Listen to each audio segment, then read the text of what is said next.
उपोषण किंवा व्हिडिओ काढ नका. तुमचे काय समस्या ती गेटच्या बाहेर.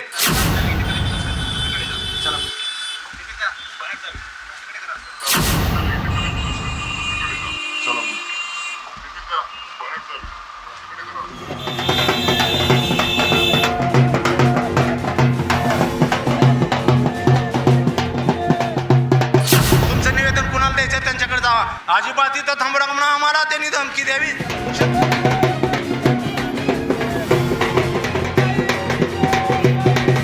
आज आम्ही शिवाजी चौकातून आज आंदोलन भीकमाग आंदोलन केलंय, पण आम्हालाही कलेक्टर ऑफिसमध्ये जायला परवानगी सध्या साधी द्यायला तयार नाही. ती आम्ही करायचं काय, सरकारने याच्यावर काय निर्णय घेतोय का नाही, तर मग आम्हाला स्व इच्छा मरणाची तर त्यांनी परवानगी द्यावी. जिल्हाधिकारी आम्हाला सांगते तुम्ही तो गेटवर अजिबात उपोषण किंवा व्हिडिओ काढ नका. तुमचे काय समस्या ती गेटच्या बाहेर. हे सरकारी हे मानवत आहे. आम्ही सरकारशीच भांडायलो ना, मग आमची दखल घ्यायची ना. त्यांनी सांगायचं आम्हाला कलेक्टर ऑफिस साहेबाकडे जावा, त्यांना भेटा, त्यांच्याकडे समस्या मांडा. तुमचं निवेदन कुणाला द्यायचं त्यांच्याकडे जावा. अजिबात इथं थांबू नका म्हणून आम्हाला त्यांनी धमकी द्यावी.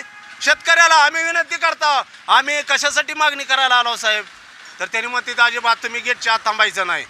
ही सरकारची भाषा, ही सरकारचे कर्मचारी. शेतकऱ्याला मग मारायचीच वेळ आहे ना, मग इच्छा मरणाची तर तुम्ही परवानगी द्या ना शेतकऱ्याला. का उगा असं मारायला. औषध पेलं तर तुम्ही तिथं हजर होत ना हो, मग तुम्ही मरा म्हणून असं सांगायला तुमचा हीच उद्देश आहे शेतकऱ्यांनी मरावं. मी वडगाव सिद्धेश्वर MIDC बाधितील शेतकरी. आज 10-12 वर्षे झालं आम्ही या MIDC संदर्भात अनेक तक्रारी केल्या, निवेदन दिले, उपोषणं केली, आणि इथून सरकारनं पुन्हा आम्हाला जमिनी परत द्यायच्या ठरल्या. जमिनी परत द्यायचं आम्ही मान्य केलं. सरकारनं नुकसान भरपाई द्यायची म्हणून समिती गठीत केली, त्या समितीने बी अहवाल दिला नाही. शेवटी आमच्यावर भीक मागण्याची पाळी आली. आज आम्ही भीक मागू आंदोलन करायला, पण सरकार त्याची बी दखल घेत नाही. आम्हाला साधं कलेक्टर ऑफिसच्या गेट समोर उभा द्यायला तयार नाही.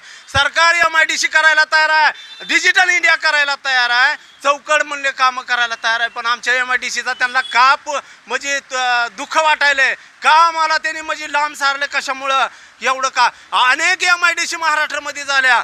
दऱ्याखोऱ्याच्या जमिनी त्यांनी घेऊन तिथं शेतकऱ्यावर गोळीबार केलं, त्यांच्यावर अन्याय केला, आणि ती MIDC म्हणून जमिनी घेतल्या. अनेक रस्ते करायचं म्हणून अनेक शेतकऱ्याला बळजुबरीनं त्यांच्या जमिनी घेतल्या. मग आमच्या जे MIDC विरोधात त्यांचं एवढं काम म्हणून ताब्यात घेऊन आता परत द्यायले ती बी बिना म्हणजे नुकसान भरपाई सहित. आम्ही किती वेळ म्हणजे त्रास सहन करायचा. आमचे लेकरं बाळ, आमचे आई वडील, आजोबा पंजोबा मेले ह्या पैशासाठी, आणि आमच्यावर मारायची वेळ आली.